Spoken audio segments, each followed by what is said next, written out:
آپ نے کبھی خود سے پوچھا ہے کیوں ہر چیز موجود ہے؟ کیوں اسپیس اور ٹائم موجود ہے؟ کیوں میٹر اور انرجی موجود ہے؟ کیوں ہمارا کائنات موجود ہے؟ Why there is something instead of nothing؟ یہ بہت پرانا سوال ہے جو ہر کسی کے ذہن میں آیا ہے۔ یہ بہت آسان ہوتا کہ کچھ نہ ہوتا، لیکن ہمارا کائنات موجود ہے۔ The universe exists۔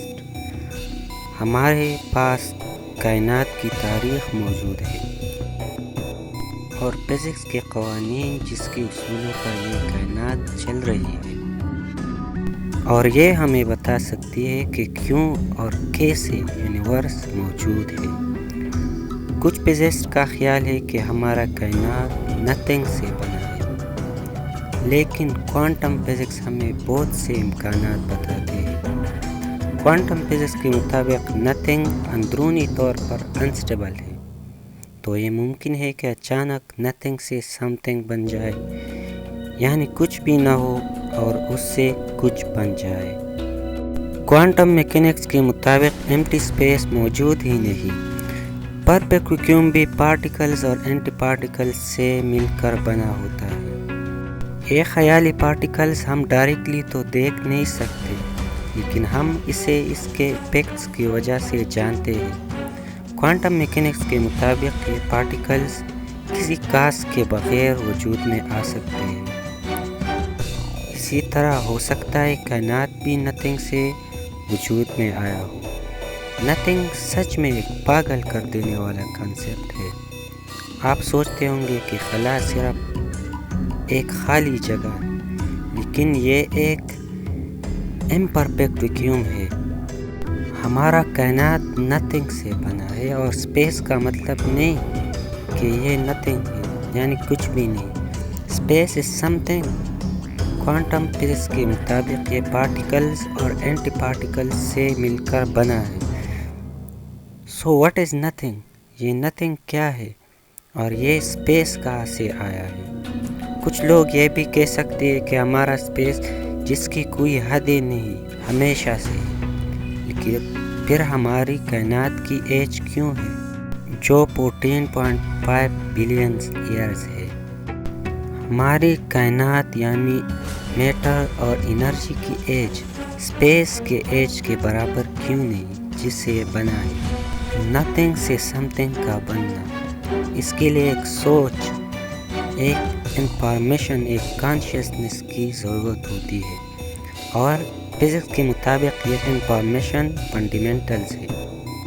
انفارمیشن نہ ہم بنا سکتے ہیں نہ ختم کر سکتے ہیں، اور اس انفارمیشن کی وجہ سے یہ کائنات چل رہی ہے۔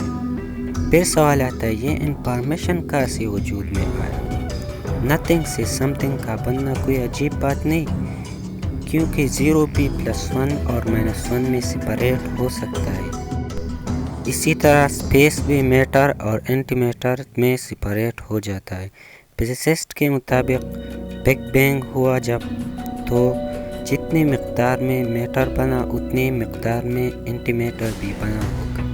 یہ مانا جاتا ہے کہ ہر پارٹیکلز کا اینٹی پارٹیکل ہوتا ہے جو اسی ہی کی طرح ہوتا ہے، لیکن اس پر اپوزٹ چارج ہوتا ہے۔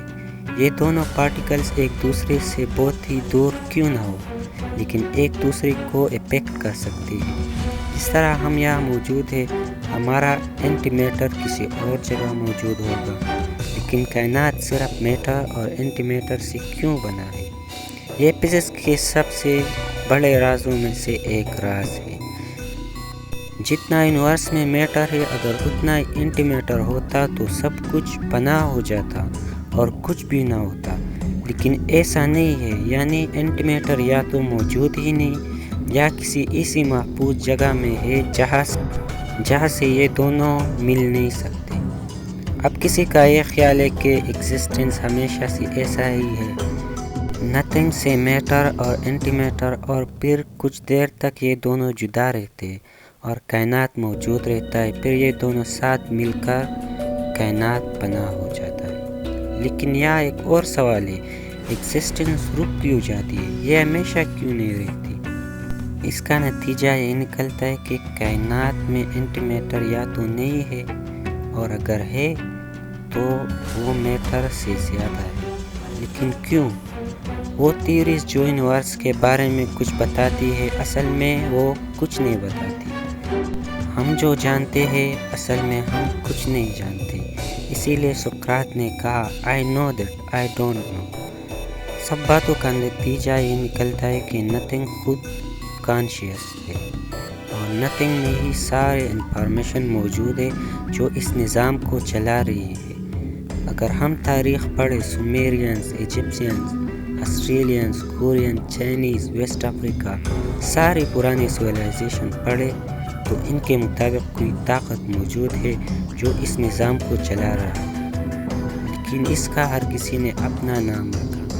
کسی نے ٹاؤ تو کسی نے نن، کسی نے نمو تو کسی نے ونمائن، کسی نے نتھنگ تو کسی نے گاڈ۔